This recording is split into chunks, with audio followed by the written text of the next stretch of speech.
Welcome back to ciLiving. From their first pair of ballet slippers all the way up to pointe shoes and everything in between, On Pointe Monticello is inspiring dancers of all experience levels. Tobey Martinez is here with more information. Thank you so much for being here. Thank you for having us. So I know that you have an awesome story for why you started this business. So why is this business so special to you? So for me, it's about supporting the dancers in our community. When we decided to start the business, there was a local store here called Austin's that had just closed. And we were all very sad about it because there was really no other options. If dancers needed a new pair of pointe shoes, it was up to Chicago or down to Indianapolis to St. Louis. Just really, like, even a pair of tights, it became very difficult to get. So there happened to be a small business boot camp in Monticello, and I attended that, and then just things started snowballing from there. It was very exciting.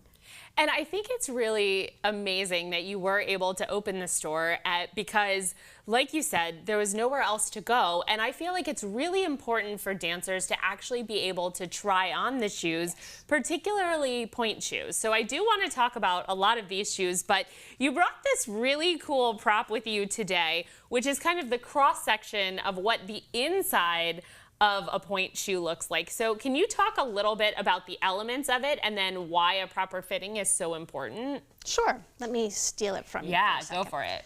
So the magic really is in this shank, and that's going to be what forms underneath the dancer's arch. So if trying to figure out how to, I was going to say, we can show. It'll form to the foot to kind of help support them underneath as the shoe bends.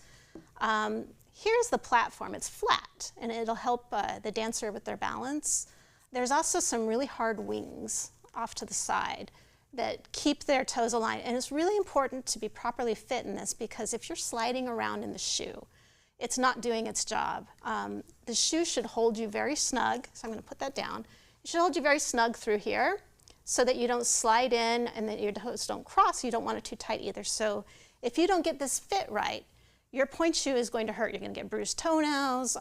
You can cause injury to yourself. So we want to be very careful about that. Everyone should get properly fit at a store. You have to try them on. It's really important. And about how long does a fitting take? So our fittings, for like the first time that we see you, it's going to take maybe 40 minutes to an hour because we try on a lot. We measure you. Sometimes your feet are different sizes. Sometimes you have like we call it compressible, where your foot is a little more squishy. So when you go up on pointe, it may seem like it fits on flat, but when you're on pointe, you squish down. And we have to be very careful about that. We try on a lot of different things to see where the shank falls and make sure that it feels good on the dancer. It's a process. Yes, it sounds like it, but it's a really important process because, like any athletics, if you don't have the right equipment, you're not going to be successful. Yes. Absolutely. And then I see that you've brought a whole bunch of other items as well. So let's talk about some of these other shoes. Okay, these are just some of the other shoes. We have more at the store, but so this is a Oxford style tap shoe. You can feel how heavy it is. Yeah, it is very heavy. Yeah, that really helps get a nice strong sound for our tappers. So most of our I could say teen and adult dancers prefer this style. But then we also have this little itty bitty cute thing here. This is adorable. So that's a Mary Jane. A teeny tiny tapper, and it's got the little clip-on bow. And you said that a really cool feature is the Velcro, right? Yeah, so in a typical class, your dancers are going to be, for these little ones, they're going to be taking their ballet class first, and then they're going to have to slip into their tap shoes, which basically means the teacher is putting on the tap shoes. So this really helps them be a little more independent. Yes. It goes on very easily. Amazing. And then these are ballet slippers. And before the show, because you are a dancer, I used to dance, so ballet shoes have changed over the years. Oh, yes. So you'll notice that none of these slippers have the drawstrings, these things here.